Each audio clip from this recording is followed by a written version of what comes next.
welcome to my kitchen. You saw that I put that ham in the crock pot with barbecue sauce on it, and it is really good. We sneaked a taste. We did sneak a taste. I'm going to make some rolls to throw in the oven real quick. And this is kind of a rework of my pizza dough recipe. We're going to make some dinner rolls out of it, and it's going to be really quick and really delicious. And, you know, sometimes we don't have all afternoon to bake some bread or some rolls, so I'm going to make the rolls based on, very loosely, that pizza dough recipe that I have. So this is how I'm going to make it. I'm going to switch it up a bit. Right here, I have 2 cups of milk. This is whole milk, and it's my Gosner milk. For those of you who don't know, this is the Gosner milk. I used to be able to get this at the dollar store, and I would pre-order it online and buy it by the case. It's real. It is real milk. If you don't see this symbol on your milk, there ain't no guarantee what kind of milk you're getting. I know this milk came out of a cow. Anyway, I just stuck it in a measuring cup, so 2 cups of milk. And I have a stick of butter, and I warmed those up together so that the butter would melt. Then I'm going to go ahead, and now you see we've used milk instead of water, and we've used butter instead of olive oil.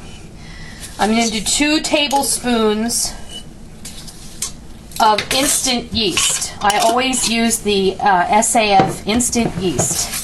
I'm going to do 2 tablespoons also of granulated sugar. You don't have to use granulated sugar. You can use any kind of sugar you like.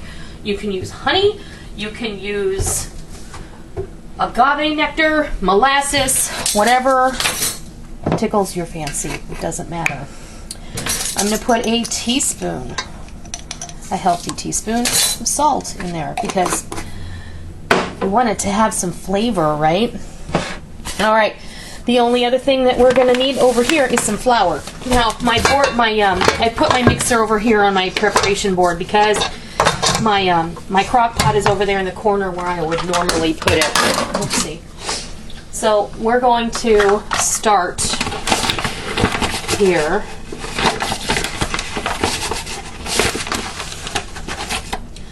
One,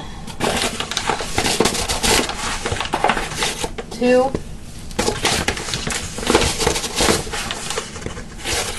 3, 4. I'm going to start with 5. It's been a little humid here, so we're going to start with 5, and we're going to see where we're at. We may have to add more.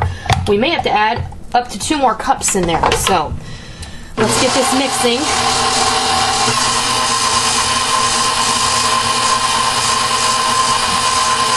I just got a call from my friend Bev, Mrs. Volpe, and she's uploading a video. She got an amazing surprise, and I can't wait for her to share it with you.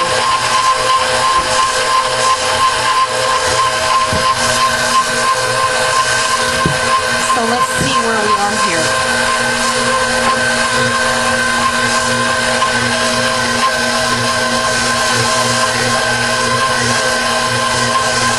It's looking nice and shaggy. You don't want it to be sticky. See?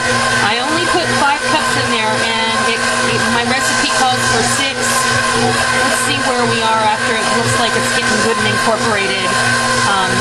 Conversely, when I made the pizza dough a couple of weeks back, I ended up having to add 2 extra cups to my dough because it was so wet. And here,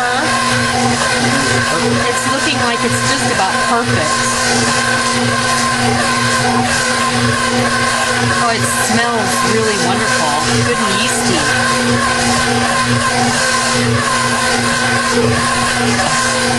Okay, we're going to let this knead for 7 minutes. I'm going to set my timer, and then we'll come back when it's done. Okay, we're done.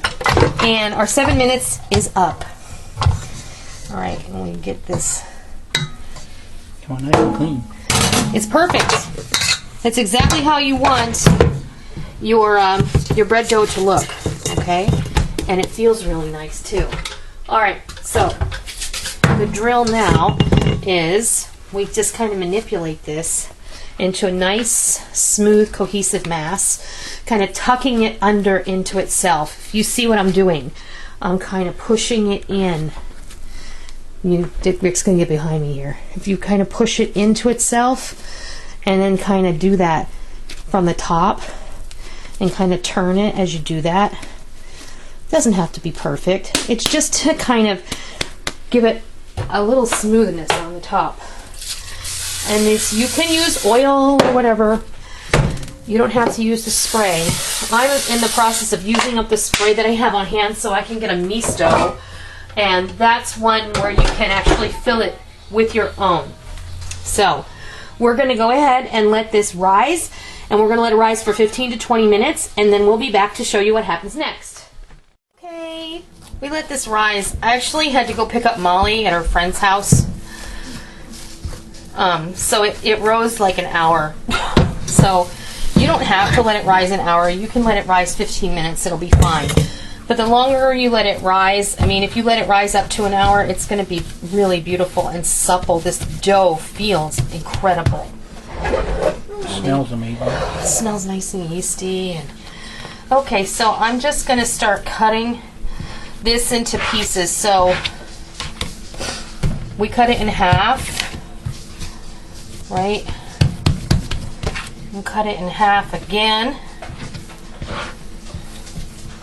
In half again, or thereabouts.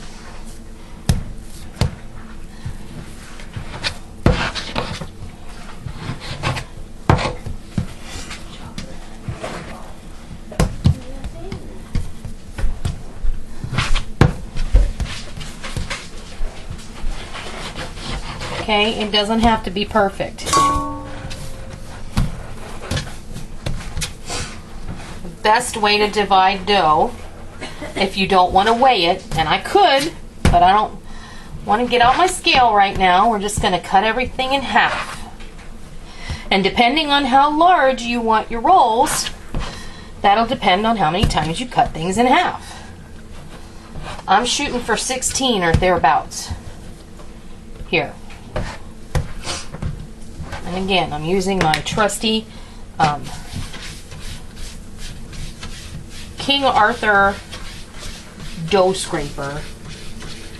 And then I'm just going to press the dough ball down on the counter. I'm going to cup my hand and I'm going to roll it loosely but tightly at the same time, giving gentle pressure on the board. And you can see how it's moving along my fingers, and then my thumb, I'm using it to turn it. But if you get real good, you can go fast, and then look at the bottom. It's perfect. I'm going to plop it right in the pan. And some of these may be larger than others. That's all right. We're not going for perfection here. We're just going to go for baking them, getting them in the pan.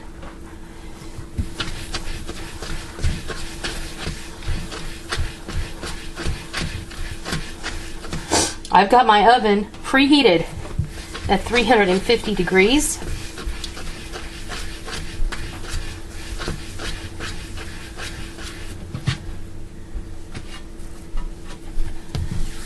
See, like this is really big.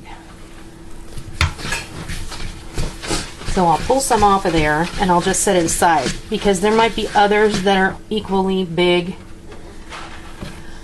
Like this one is really big too.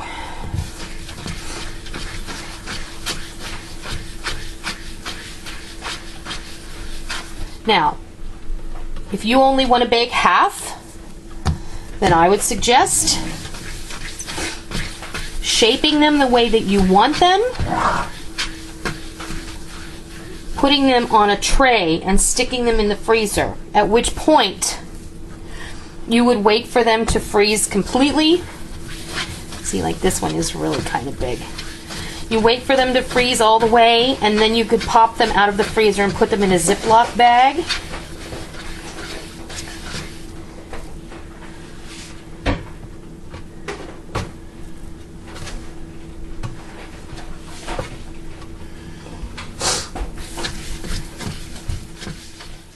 Okay, I got them all in the pan. That's all the dough. So that's 20 rolls right there.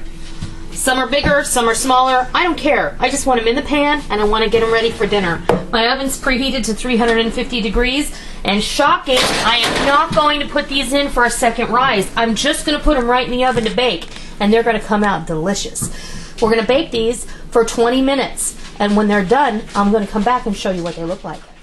All right, these are ready to come out. Don't worry if they don't look perfect. At least you got rolls for dinner. I think they look divine. They sound perfect.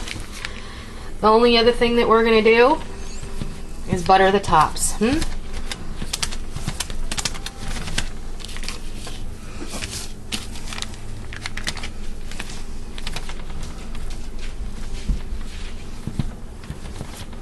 These just smell horrible. I gotta tell you, I went and stunk up my kitchen again.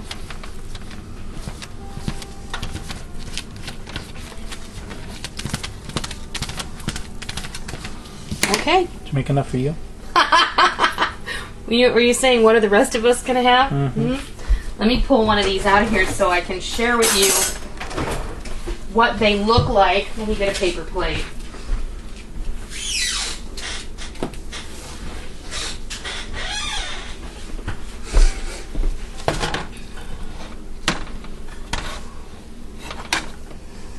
Of course, you're not supposed to eat them when they're hot like this. I'm always yelling at Rick. Right? Let's come over here. We'll just asbestos fingers.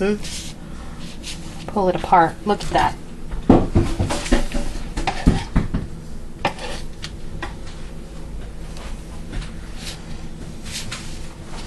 They smell wonderful. They're going to be perfect with our barbecued ham, which is over here in the crock pot and looks amazing. We're just about ready to eat dinner, so I'm going to make some baked beans and we're going to call it good. And I'm sure that something will happen to this roll as soon as I get off camera. So Probably. that is how I make really quick and easy dinner rolls out of an amended pizza dough recipe that takes really no time at all. I hope you try it. I hope you love it. Thanks so much for joining me in my kitchen today, and until next time, I'll see ya.